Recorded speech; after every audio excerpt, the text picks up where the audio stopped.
সেই মানুষটা আসলেই ভাগ্যবান, কারণ তারে না চাইতেই পেয়ে গেল। সেই মানুষটা আসলেই ভাগ্যবান, কারণ তারে আবদার না করেই পেয়ে গেল। আর আমি তারে কত চাইলাম, তারে আমি মোনাজাতও চাইলাম, তারে আমি জায়নামাজে বসেও তারে আমি চাইলাম, কিন্তু সেই মানুষটারে আমি হারাই।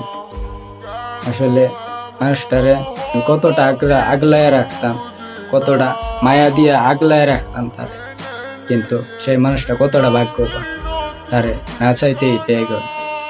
মানুষটারে আমি কতটা ভালোবাসতাম, মানুষটার জন্য আমি জায়নামাজে বসেও তারে চাইতাম, আমি মোনাজাতেও তারেই চাইতাম। মানুষটা কতটা ভাগ্যবান, কিন্তু আমি যে তারে এইভাবে হারিয়ে ফেলবো, তারে এইভাবে আমার ছেড়ে দিতে হইব, তারে এইভাবে আমার দূরে ঠেলে দিতে হইব, ওইটা আমি কখনোই চিন্তা করিনি। হয়তো তারে আমি কখনোই বলতে পারবো না, তার মায়া আমি কখনোই কাটিয়ে উঠতে পারবো না, তার ভালোবাসা আমি কখনোই বলতে পারবো না, তার রেখে যাওয়া স্মৃতি ওইগুলো আমি কখনোই সেরে উঠতে পারবো না। কারণ তারে আমি সত্যি অনেক ভালোবাসতাম, তারে মন থেকে ভালোবাসতাম। হয়তো নিজের এতটা ভালোবাসতাম না, আমি আমার প্রিয় মানুষটারে যতটা ভালোবাসতাম।